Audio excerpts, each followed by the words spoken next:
بسم اللہ الرحمن الرحیم۔ گمنام ہیرو کے معزز ناظرین، السلام علیکم۔ آئیے چلتے ہیں کہانی کی طرف۔ رسونتی نے پوچھا، کیا تم نے شیبہ کے دماغ کو ٹٹولا تھا؟ کہیں ان کی شرارت نہ ہو۔ شیبہ اور ربی اسفند یار اپنے معاملات میں الجھے ہوئے ہیں۔ شیبہ کے باپ کو قتل کر دیا گیا ہے۔ میں رسونتی کو وہاں کے حالات بتانے لگا، کس طرح ربی اسفند یار ہمارے خلاف شیبہ کو بھڑکا رہا ہے۔ آئندہ جب وہ اس کی ماما کو ہلاک کرانے میں کامیاب ہو جائے گا تو اس کا الزام بھی ہمارے سر آئے گا، اور شیبہ ہمیشہ کی طرح ہمیں دشمن تو سمجھتی رہی ہے، پھر اور زیادہ ہم سے نفرت کرنے لگے گی۔ اعلیٰ بی بی نے کہا، تمہیں اس کی نفرت کی بڑی فکر ہے، کچھ اور نہ سمجھو، وہ ٹیلی پیتھی جانتی ہے۔ میں اپنی ٹیم میں اس کا اضافہ کرنا چاہتا ہوں۔ نفرت کی خلیج وسیع ہو جائے گی تو ہمارے لیے دشواریاں پیش آئیں گی۔ آخر ہم کب تک شیبہ کے پاس جا کر اس کی نگرانی کرتے رہیں گے اور اس کے منصوبوں کو سمجھتے رہیں گے؟ جو دشمن ہے اور دوست بن کر ہمارے کام آ سکتا ہے تو اسے دوست بنانے کی راہ پر چلنا چاہیے۔ اعلیٰ بی بی ہم سے باتیں کرنے کے دوران ٹرانسمیٹر پر فرانسیسی حکومت سے رابطہ قائم کر رہی تھی اور ان سے درخواست کر رہی تھی کہ سونیا اپنے ساتھیوں کے ساتھ جس طیارے میں آ رہی تھی فوراً اس کا سراغ لگایا جائے۔ میں نے رسونتی سے پوچھا، پارس کہاں ہے؟ مرجانہ اسے جیل کی طرف لے گئی ہے۔ اس وقت اعلیٰ بی بی شیخ الفارس سے کہہ رہی تھی، آپ ہمارے ادارے کے تمام اسکاؤٹس کو تیار رکھیں، سونیا کا سراغ ملتے ہی انہیں وہاں پہنچا دیا جائے گا۔ اس نے ٹرانسمیٹر کو آف کر دیا، پھر سر اٹھا کر آواز سننے لگی۔ بہت سے پرواز کرتے ہوئے طیاروں کی آوازیں سنائی دے رہی تھی۔ ایک شخص دوڑتا ہوا آیا، اس نے رسونتی کے سامنے ادب سے جھک کر کہا، مدام، ہمارے علاقے میں بہت سے طیارے پرواز کرتے ہوئے آ رہے ہیں، ایسا لگتا ہے جیسے کسی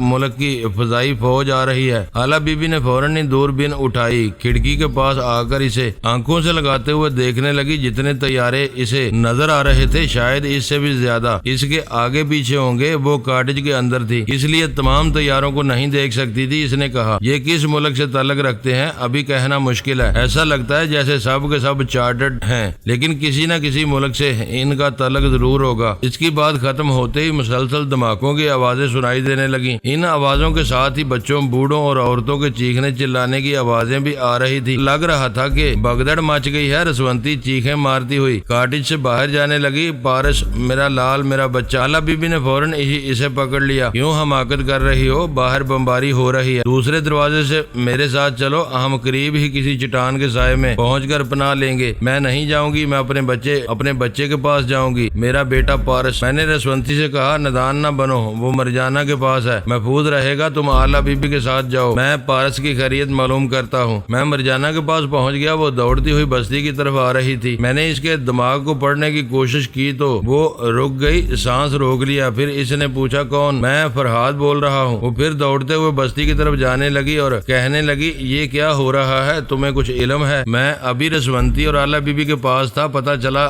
بہت سے طیارے بیک وقت چاروں طرف سے آ رہے ہیں، وہ انہوں نے بمباری شروع کر دی ہے۔ میں نے بھی دیکھا ہے، اسی لیے جیل کی طرف سے دوڑتی آ رہی ہوں۔ پارس کہاں ہے؟ میں نے اسے ایک عورت کے پاس چھوڑ دیا ہے، ابھی واپس جا کر لے لوں گی، اس کی فکر نہ کرو۔ مرجانہ، اندھا دھند دوڑتی نہ جاؤ، حالات کو سمجھو، ایسا نہ ہو کہ سبھی بمباری کا شکار ہو جائیں۔ وہ ایسی جگہ سے گزر رہی تھی جہاں سے دھواں ہی دھواں اٹھ رہا تھا، پھر میں نے دیکھا وہ لڑکھڑا کر گر پڑی تھی، اس کا سر چکرا رہا تھا۔ میں نے پوچھا، کیا ہوا؟ جو بم برسائے گئے ہیں ان میں سے گیس خارج ہو رہی ہے، پتہ نہیں کیسی گیس ہے، میرے اعصاب کمزور ہو رہے ہیں، میں سانس روک رہی ہوں۔ دوسرے ہی لمحے اس نے سانس روکی، میں دماغ سے نکل آیا۔ میں نے اعلیٰ بی بی اور رسونتی کے دماغ میں پہنچنے کی کوشش کی، پھر وہی کوشش۔ اس بار ان کے دماغ اس قابل نہیں تھے کہ ان سے دو باتیں کر سکتا یا اپنی سوچ کی لہروں کو وہاں زیادہ دیر ٹھہرا سکتا۔ کمزور دماغوں میں دوسری سوچ کی لہریں بوجھ بن جاتی ہیں۔ میں واپس آ گیا، میں نے ٹارٹر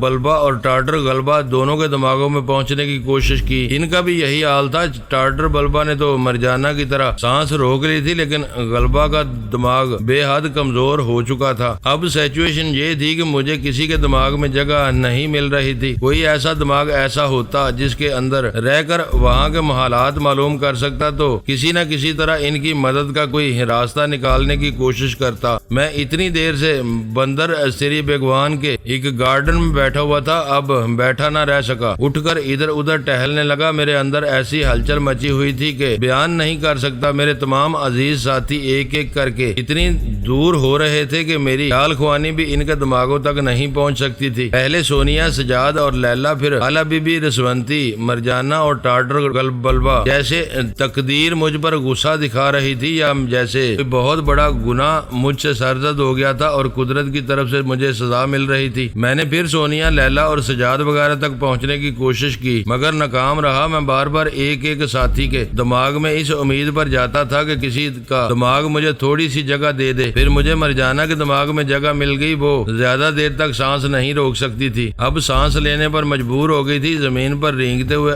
آگے بڑھ رہی تھی۔ دور اسے ٹاٹر بلبا نظر آ رہا تھا، وہ بھی ایک دیوار سے ٹیک لگائے بیٹھا تھا، اٹھنے کی کوشش کر رہا تھا۔ مرجانہ کے ذریعے وہاں صرف خاموشی اور سناٹا نظر آ رہا تھا، ایک بچے کے بھی رونے کی آواز سنائی نہیں دے رہی تھی۔ جو بچے، عورتیں اور بوڑھے نظر آ رہے تھے وہ سب کے سب زمین پر بے حس و حرکت پڑے ہوئے تھے۔ میں گارڈن میں ادھر سے ادھر ٹہل رہا تھا جیسے صرف میں زندہ رہ گیا ہوں، باقی ساری دنیا مر گئی ہے۔ جب اپنا سب کچھ لٹنے لگتا ہے تو ساری دنیا مردہ سی لگتی ہے، اب کچھ بھی نہیں رہا ہے۔ میرا دماغ بار بار یہی کہہ رہا تھا مجھے فوراً وادی کاف جانا چاہیے۔ سونیا، لیلا اور سجاد کہاں ہیں یہ ابھی تک معلوم نہیں ہو سکا تھا، لیکن رسونتی، اعلیٰ بی بی اور مرجانہ وغیرہ کے متعلق معلوم ہی تھا میں وادی کاف جا سکتا تھا۔ اس حقیقت کو بھی سمجھتا تھا میرے جانے سے میرے اپنے ساتھیوں کا بھلا نہیں ہوگا، میں ان کا علاج نہیں کر سکوں گا، ہاں اتنا ضرور ہوگا کہ دشمنوں کے بچھائے ہوئے جال میں پھنس جاؤں گا۔ وہ میرے تمام ساتھیوں کو بے بس کر رہے تھے، شاید وادی کاف میں میری موجودگی کی توقع بھی کر رہے تھے۔ میرے زخمی ہونے کے بعد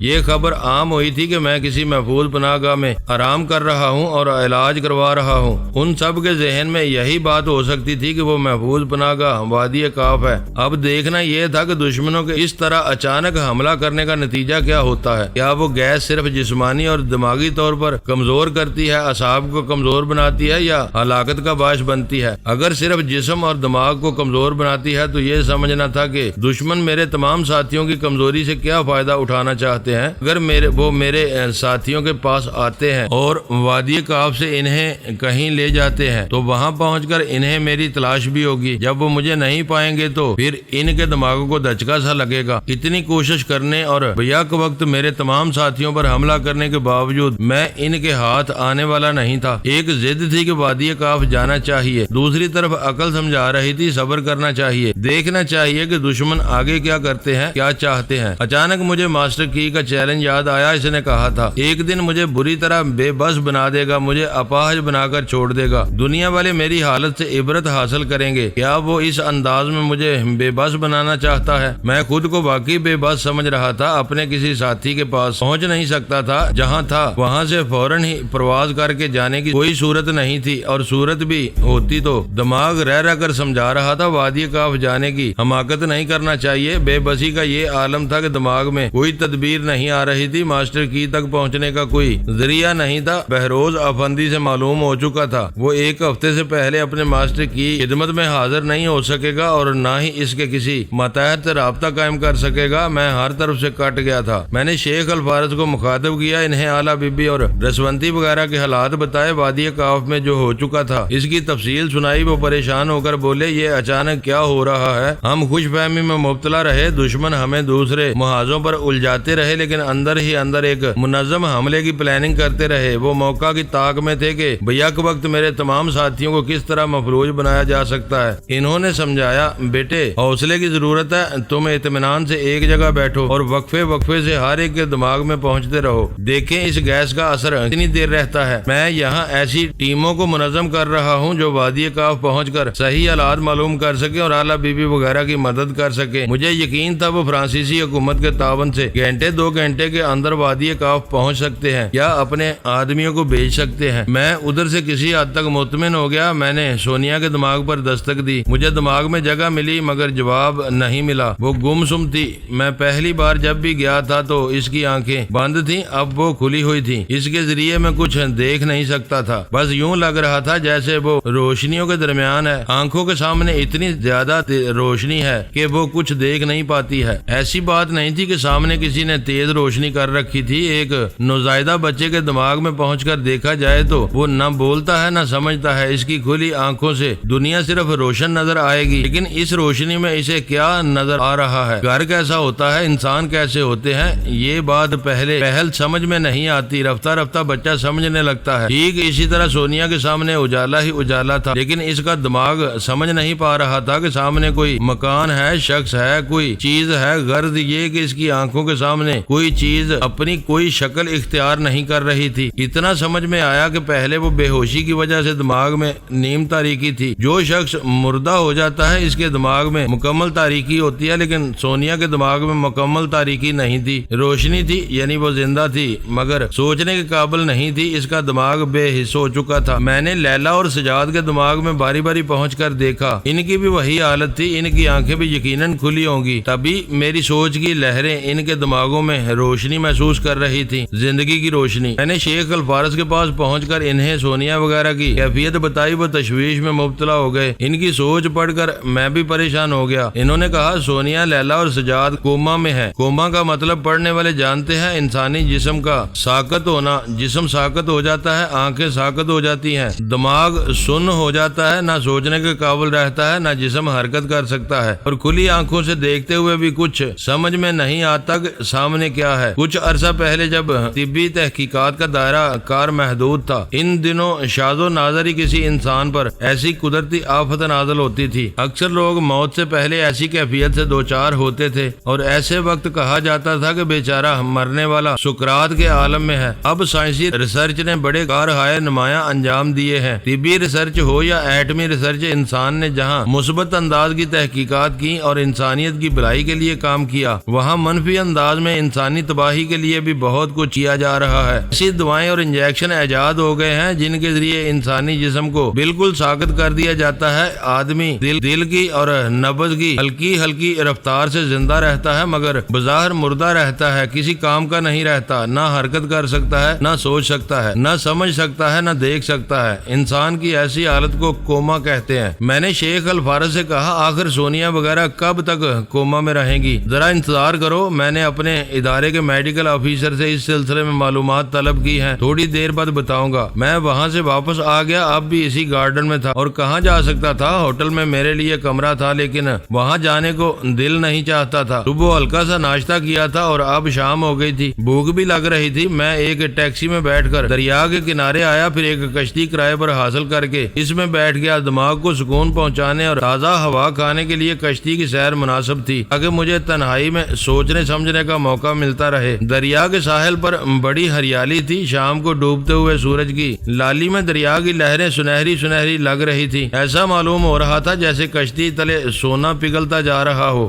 میں شاعر نہیں ہوں لیکن اس وقت اس انداز میں یوں ہی سوچتا جا رہا تھا تاکہ دل بہلتا رہے، دماغ تھوڑی دیر کے لیے ہی اس لیے المیہ کو بھول جائے، کوئی ساتھی مجھے یاد نہ آئے اور میں کسی خود غرض انسان کی طرح اپنے آپ کو بالکل تنہا سمجھوں، کسی سے کوئی لگن، کوئی محبت، کوئی دلچسپی نہ رکھوں۔ بے شک ایسا کرنے سے انسان بالکل تنہا ہو جاتا ہے، کسی سے کوئی لگاؤ نہیں رہتا، لیکن دل کب ماننے والا ہے؟ کیا میں کبھی اپنی سونیا کو بھول سکتا ہوں؟ کیا میں اپنے پارس کی ماں رسونتی کو بھول سکتا ہوں؟ اللہ بی بی اور مرجانہ اب تک میرے لیے جو خدمات انجام دیتی رہیں اور قربان ہو جانے والی محبتوں کا ثبوت دیتی رہیں، کیا ایسی ہستیوں کو دل و دماغ سے نکالا جا سکتا ہے؟ میں بہت دیر تک کوشش کرتا رہا، کشتی دریا کی لہروں پر رواں دواں رہی۔ آدھے گھنٹے بعد مجھے احساس ہوا کہ میں کامیاب نہیں ہو سکوں گا، میں اپنوں کی محبت میں الجھا رہوں گا اور کام کی بات سوچنے سمجھنے کے قابل نہیں رہوں گا۔ یہ محبت بڑی ظالم شے ہے، کینسر کی طرح لگ جاتی ہے، جانے کا نام نہیں لیتی ہے۔ میں نے شیخ الفارس کو مخاطب کیا، انہوں نے کہا کوما کے متعلق سنو، یہ ہم جانتے ہیں انسان پیدا ہوتے ہی حرکت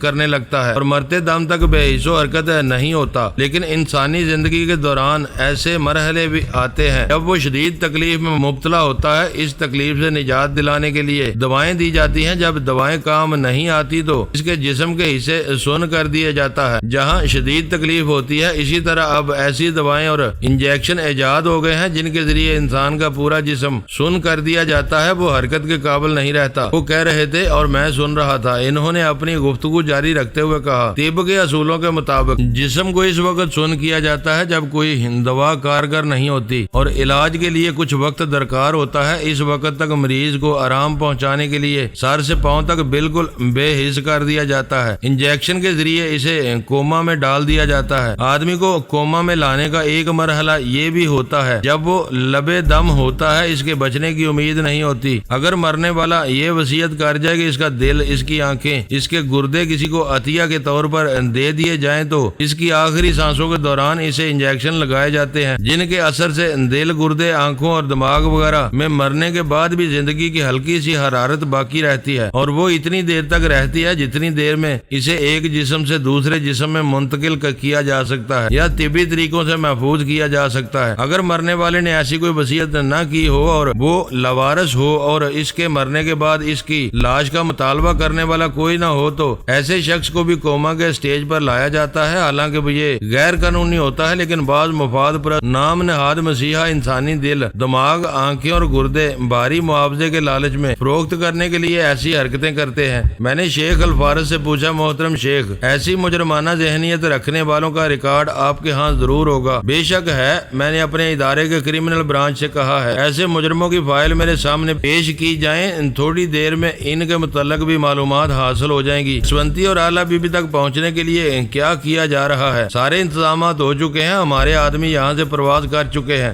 انشاءاللہ 2 گھنٹے کے اندر وہاں پہنچ جائیں گے اور انہیں فوری طبی امداد پہنچائیں گے۔ ٹرانسمیٹر سے اشارہ موصول ہونے لگا۔ شیخ الفارس نے کہا، شاید کوئی اہم اطلاع ہے۔ وہ اسے آن کر کے باتیں کرنے لگے۔ دوسری طرف سے کہا جا رہا تھا، ہم نے طیارے کو ٹریس کر لیا ہے، وہ برما کے ایک جنگل میں پایا گیا ہے لیکن خالی ہے۔ سونیا، لیلا اور سجاد نہیں ہے، البتہ پائلٹ اور کو پائلٹ کی لاشیں پائی گئی ہیں۔ ہمارے سراغرساں یہ معلوم کرنے کی کوشش کر رہے ہیں کہ ان تینوں کو کہاں لے جایا گیا ہے اور لے جانے کے لیے کون سے ذرائع استعمال کیے گئے ہیں۔ میں پھر سونیا، لیلا اور سجاد کے دماغوں میں باری باری پہنچنے لگا۔ ان کے دماغ میری ٹیلی پیتھی کی لہروں کو مل رہے تھے، لیکن وہ میرے لیے بیکار تھے، نہ میری آواز سن سکتے تھے اور نہ ہی میں ان کے بے حس دماغوں سے کچھ معلومات حاصل کر سکتا تھا۔ پھر میں نے رسونتی، اعلیٰ بی بی مرجانہ اور ٹاٹر بلبا وغیرہ کے دماغوں میں جھانکنے کی کوشش کی، وہ بھی اسی دنیا میں حاضر تھے لیکن میرے لیے بیکار تھے۔ اب ان کی حالت بھی ایسی تھی جیسے وہ کوما میں پڑے ہوں۔ میں ان کے لیے پریشان ہو سکتا تھا، تڑپ سکتا تھا، مگر ان کے لیے کچھ نہیں کر سکتا تھا۔ پھر مجھے اپنے بیٹے کی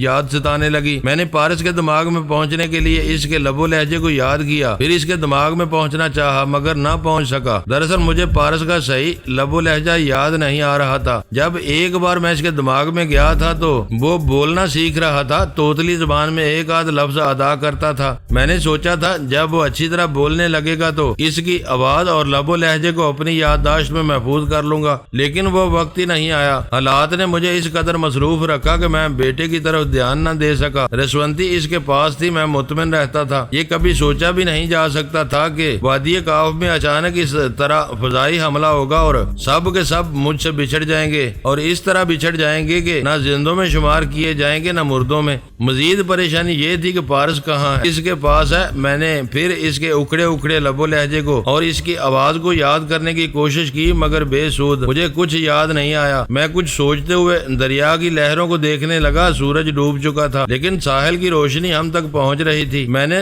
دونوں ہاتھوں سے سر کو تھام لیا، یاد کرنے لگا پارس کو میں نے کن حالات میں رسونتی کے پاس دیکھا ہے اور اس کی کیسی کیسی آوازیں سنی ہیں، وہ کون کون سے لفظ اٹک اٹک کر ادا کرتا تھا۔ میں سوچنے لگا، پھر یاد آیا ایک بار رسونتی نے کہا تھا، فرحاد دیکھو ذرا دیکھو تو یہ ابو ابو کہہ رہا ہے۔ اس وقت میں پارس کے دماغ میں گیا تھا۔ پھر رسونتی کے پاس آ کر کہا تھا، بچے کوئی سا بھی لفظ ادا کرنا چاہتے ہیں تو پہلے دونوں ہونٹ ملتے ہیں، ماما، پاپا، بابا، بوبو جیسے الفاظ ادا ہوتے ہیں۔ اس کا یہ مطلب یہ نہیں ہے کہ میرا بیٹا مجھے یاد کرنے لگا ہے۔ اس روز میں نے رسونتی کو ٹال دیا تھا کیونکہ میں دوسری طرف مصروف تھا۔ ان مصروفیات نے مجھے کہیں کا نہ چھوڑا، حتیٰ کہ میں اپنے بیٹے سے بھی گیا، اتنی دیر سے یاد کر رہا تھا مگر مجھے اس کا لب و لہجہ یاد نہیں آ رہا تھا۔ دوسرے لفظوں میں میرے اپنے تمام عزیزوں کے ساتھ ساتھ میرا بیٹا بھی بچھڑ گیا تھا۔ وہ زندہ سلامت تھا، خدا اسے سلامت رکھے، مگر وہ کہاں تھا؟ کسی عورت نے اسے سنبھالا ہوا تھا اور اب وہ اسے لیے کہاں بھٹک رہی تھی یہ معلوم نہیں ہو سکتا تھا۔ میں نے شیخ الفارس سے پارس کے متعلق سوال کیا؟ انہوں نے جواب دیا ذرا صبر کرو، ہمارے آدمی پہنچنے ہی والے ہیں، پارس کا سراغ مل جائے گا۔ مگر یہ طفلانہ تسلیاں تھی۔ 2 گھنٹے بعد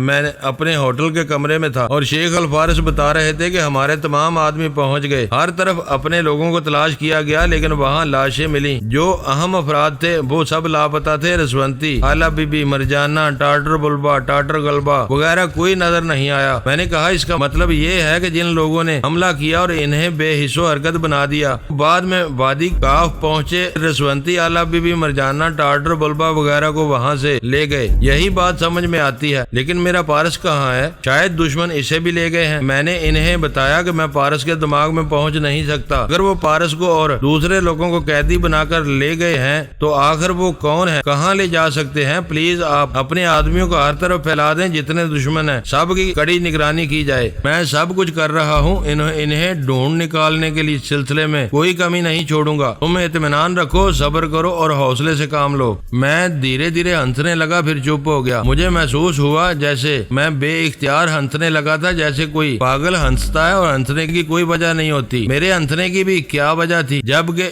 مجھ پر صدمات کے پہاڑ ٹوٹ رہے تھے؟ پھر میرا دل چاہنے لگا کہ ہنسنے لگوں اور زور زور سے ہنسنے لگوں، لیکن کیوں؟ کیا میرا دماغ چل گیا ہے یا چلنے والا ہے؟ میرے پاگل ہو جانے میں کیا کسر رہ گئی تھی؟ میرے ایک ایک محبت، میری ایک ایک عزیز ہستی مجھ سے بچھڑ گئی تھی۔ میرے خدا یا میرے خدایا، کچھ تو معلوم ہو کہ میرے لوگوں کے ساتھ کیا ہو رہا ہے، ان پر کیا گزر رہی ہے۔ میرا بیٹا کہاں ہے؟ دشمنوں کے ہتھے چڑھ گیا ہے یا دوستوں کی پناہ میں ہے؟ تھوڑی دیر بعد میں نے شیخ الفارس سے رابطہ قائم کیا۔ انہوں نے بتایا ہمارے ادارے کی کرمنل برانچ نے کچھ ایسی ایجنسیوں کے نام پیش کیے ہیں جو قانونی طور پر انسانی اعضاء ضرورت مند ڈاکٹروں اور ہسپتالوں تک پہنچاتی ہیں۔ جس طرح پرائیویٹ بلڈ بینک قائم کیے جانے کی اجازت ہے، اسی طرح دی گریٹ ڈیلر نامی ایک ادارہ ہے۔ اس ادارے میں ایسے لوگ آتے ہیں جو مرنے سے پہلے وصیت لکھواتے ہیں کہ ان کی موت کے بعد ان کے اعضاء کسی بھی ضرورت مند کو دیے جا سکتے ہیں۔ اس ادارے میں ایسے کروڑ پتی سرمایہ دار بھی آتے ہیں جنہیں دل یا گردوں کی بیماری ہوتی ہے اور وہ تبدیلی قلب یا گردے کے لیے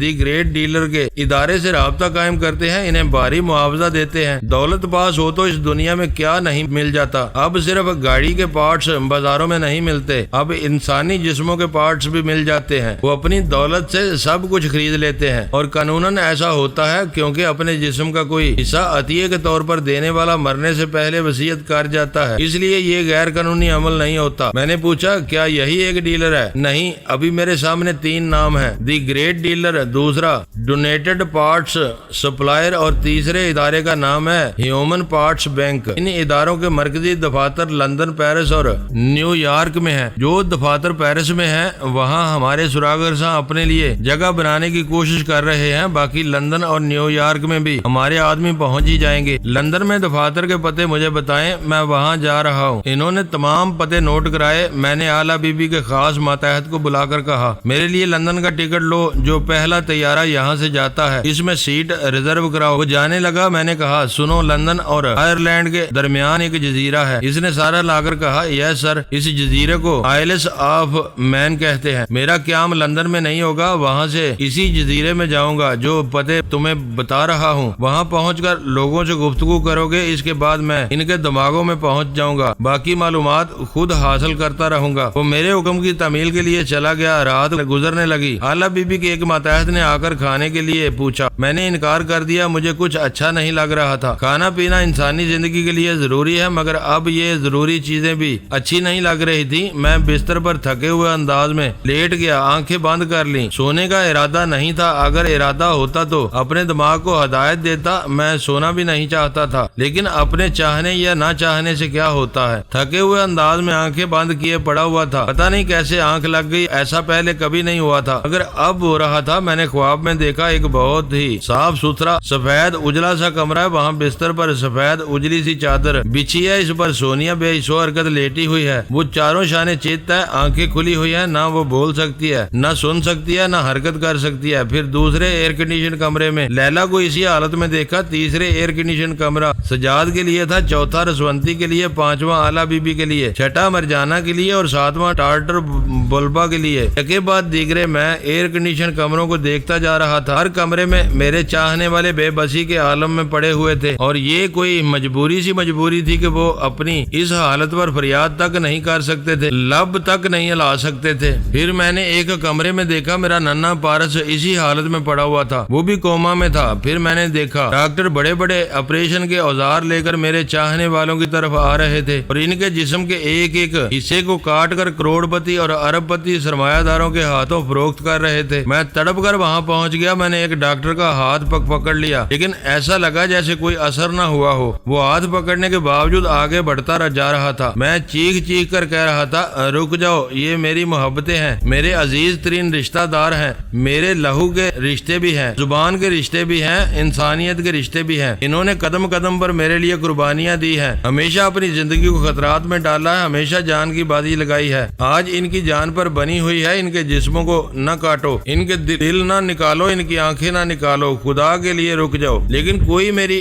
نہیں سن رہا تھا۔ میری جدوجہد سرد پڑ گئی تھی۔ وہ میری آنکھوں کے سامنے ننھے پارس کی طرف بڑھنے لگے۔ ان کے ہاتھوں میں بڑے بڑے چاقو تھے۔ میں ایک دم چیخنے لگا، مگر چیخنے سے کیا ہوتا ہے؟ دنیا کے ایک سرے سے دوسرے سرے تک اتنے ہی مجبور اور لاچار انسان ظلم کے سائے میں چیختے چلاتے اور فریادیں کرتے رہتے ہیں۔ کون ان کی فریادیں سنتا ہے؟ آج ظلم ختم ہو جاتا ہے؟ نہیں، کبھی ختم نہیں ہوتا۔ یہ سلسلہ ازل سے جاری ہے اور اب تک جاری رہے گا۔ جب تک انسان سانس لیتا رہے گا، ظلم ساتھ ساتھ چلتا رہے گا۔ وہاں میری ایک نہیں چل رہی تھی۔ میں فرحاد علی تیمور اپنے چاہنے والوں اور اپنے پر جان دینے والوں کے لیے کچھ نہیں کر سکتا تھا، اور جب انسان کچھ نہیں کر سکتا، رو بھی نہیں سکتا، تو بے اختیار ہنسنے لگتا ہے۔ میں ہنسنے لگا، ہنستا ہی چلا گیا۔ میری آنکھ کھلی تو میں ہنس رہا تھا، زور زور سے کہے لگا رہا تھا۔ میرے کہے سن کر دروازے پر دستک ہونے لگی۔ میں نے ایک دم سے چپ ہو کر دروازے کو گھور کر دیکھا، پھر گرج کر کہا، کون ہے؟ چلے جاؤ۔ سر، آپ کہا لگا رہے ہیں، کیا بات ہے؟ کوئی بات نہیں ہے، چلے جاؤ۔ میں اپنی مرضی کا مالک ہوں، جب چاہوں کہا لگا سکتا ہوں، جب چاہوں آنسو بہا سکتا ہوں۔ میں فرحاد علی تیمور ہوں، رو نہیں سکتا۔ دنیا مجھ پر ہنسے گی، اور دنیا یہ نہیں دیکھ رہی ہے کہ آج میں کتنا بے بس، لاچار اور ماسٹر کی پیشن گوئی کے مطابق مفلوج ہو کر رہ گیا ہوں۔ سر، دروازہ کھولیے، ہم آپ کے پاس آنا چاہتے ہیں، ہم یقین دلانا چاہتے ہیں دشمن ہم پر وقتی طور پر غالب آیا ہے۔ انشاءاللہ صبح تک آپ کے تمام ساتھی دشمنوں کے چنگل سے نکل آئیں گے۔ میں یقین نہیں کر سکتا تھا اس بار جو افتاد آ پڑی تھی، اس سے بچ نکلنا اتنا آسان نہیں تھا۔ میں نے بستر سے اٹھ کر دروازے کو کھول دیا۔ وہ سب مجھے سوالیہ نظروں سے دیکھنے لگے۔ میں نے ایک گہری سانس لے کر کہا، میں خواہ مخواہ ہنسنے لگا تھا، تم لوگ پریشان ہو گئے، جاؤ آرام کرو، میں نارمل ہوں۔ میں نے دروازے کو بند کر دیا، لیکن میں محسوس کر رہا تھا نارمل نہیں ہوں۔ کسی وقت میرے پھر اندر سے کہا ابھرے گا اور میں اپنے آپ میں نہیں رہوں گا۔ یہ ایک حقیقت ہے۔ انسان مسلسل کامیاب ہوتا رہے تو ناکامیابیوں کو بھول جاتا ہے۔ یہ ٹریجڈی یاد ہی نہیں رہتی کہ ناکامیوں سے دل کس طرح ٹوٹ جاتے ہیں۔ آدمی بے دست و پا ہو جاتا ہے، دماغ سوچنے کے قابل نہیں رہتا۔ ایک طویل عرصے کے بعد مجھے ایسی ناکامی کا منہ دیکھنا پڑ رہا تھا جس کی میں کبھی توقع نہیں کر سکتا تھا۔ مجھے یقین دلایا گیا تھا کہ صبح تک میرے تمام لوگ دشمنوں کے چنگل سے نکل آئیں گے، لیکن ایسا نہیں ہوا۔ ان کا تو سراغ ہی نہیں ملا۔ صبح سے دوپہر ہو گئی۔ دوپہر کے 3 بجے میں برٹش ایئر ویز کے طیارے میں آ کر بیٹھ گیا۔ اب میرا سفر لندن کی طرف شروع ہو رہا تھا، لیکن دل اور دماغ کسی ایسی حالت تھے جیسے طیارے پر پرواز کرے گا تو مجھے اس کی پرواز اور رفتار پر اعتماد نہیں ہوگا کہ وہ مجھے جلد سے جلد میرے اپنوں تک پہنچائے گا۔ ہو سکتا ہے میں طیارے سے چھلانگ لگا دوں، اگرچہ یہ ہمکانہ خیال تھا، لیکن میرے ساتھ کچھ بھی ہو سکتا تھا۔ میرا دماغ میرے قابو سے باہر ہو رہا تھا۔ صبح سے میں نے خیال خوانی بھی نہیں کی تھی۔ تمام معلومات حاصل کرنے کے لیے ایک شیخ الفارس رہ گئے تھے۔ میں نے ان سے بھی رابطہ قائم نہیں کیا تھا کیونکہ وہ بھی کچھ مجبور سے لگ رہے تھے۔ میں نے سوچ رکھا تھا شیخ الفارس کو کوئی اطلاع دینا ہوگی تو وہ اپنے ادارے کے آدمیوں کے ذریعے اہم خبر پہنچائیں گے۔ ان کے آدمی یعنی اعلیٰ بی بی کے 4 ماتحت اس وقت بھی میرے ساتھ طیارے میں سفر کر رہے تھے، مگر مجھ سے دور دور تھے۔ پچھلی رات تھوڑی دیر کے لیے میری آنکھ لگی تھی، لیکن ایسا خواب دیکھا تھا کہ فوراً ہی پاگلوں کی طرح ہنستے ہوئے بیدار ہو گیا تھا۔ اب طیارے میں ذرا آرام دہ سیٹ پر بیٹھنے کا موقع ملا تو نیند آنے لگی۔ آخر انسان کتنا جاگ سکتا ہے؟ وہ اس پر کتنے ہی غم کے پہاڑ ٹوٹ پڑے، اسے ذرا سونا ذرا کھانا پینا پڑتا ہی ہے۔ میں نے اپنے دماغ کو ہدایت دی اور وہیں بیٹھے بیٹھے تھوڑی دیر کے لیے سو گیا، لیکن میں زیادہ دیر نہ سو سکا۔ فوراً ہی آنکھ کھل گئی۔ میرے پاس بیٹھا ہوا شخص میرا ہاتھ پکڑ کر جھنجھوڑ رہا تھا۔ میں نے اسے گور کر دیکھا۔ اس نے کہا، آنکھیں کیوں دکھاتے ہو؟ یہ جہاز ہے، تمہارے تمام مسافروں کے لیے ہے، تنہا تمہارے لیے نہیں کہ کراٹے لیتے رہو۔ میں نے